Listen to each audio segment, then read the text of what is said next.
Je pense que je suis un chrétien non-croyant. C'est une espèce particulière, sans doute, mais moi, je pense que les mythes, c'est quelque chose d'important. Les mythes, qu'ils aient existé ou qu'ils n'aient pas existé. Mais c'est des choses qui vous font vous tenir droit. Vous savez, tous les jours, vous avez des motifs de découragement, de baisser les bras, de plus y croire, voilà, de vous avachir. Et il y a des hommes qui vous portent.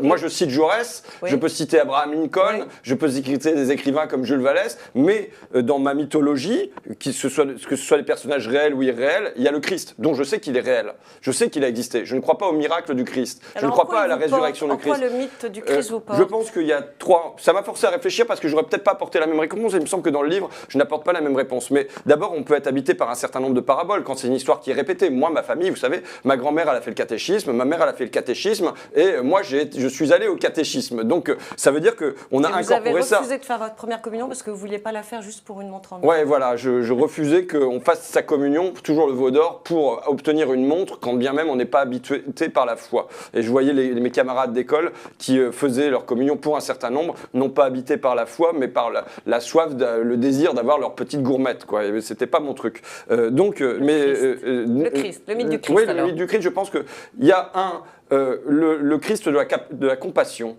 pour les plus faibles, pour les handicapés, pour les pauvres, qui entreront plus facilement au paradis que les riches.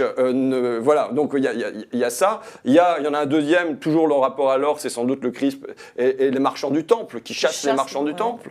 Et je pense qu'il y en a un troisième aussi, que, voilà, en réfléchissant, c'est le rôle de la parole.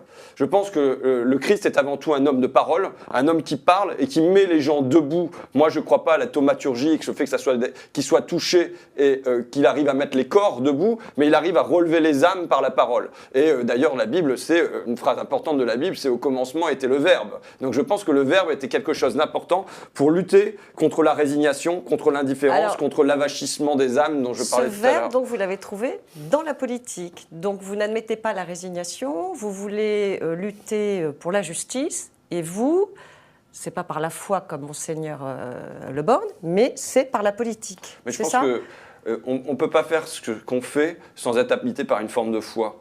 Ça ne veut pas dire la foi dans un au-delà, mais il y a la foi dans une transcendance. Il y a la foi que ce n'est pas la matière qui gagne immédiatement, qu'on parie sur quelque chose qui se produira demain. Je pense qu'on ne peut pas faire ça sans être habité par quelque chose de cet ordre-là.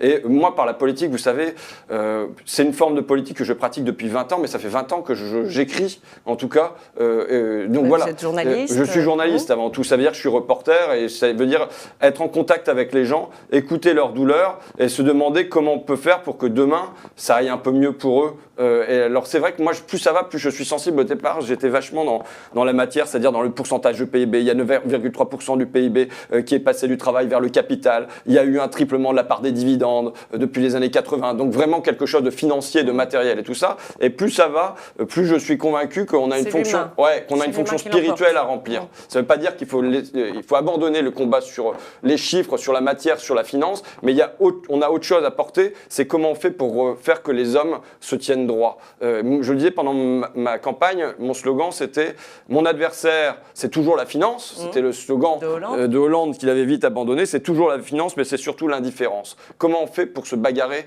contre la résignation qui ronge le corps des hommes ? Alors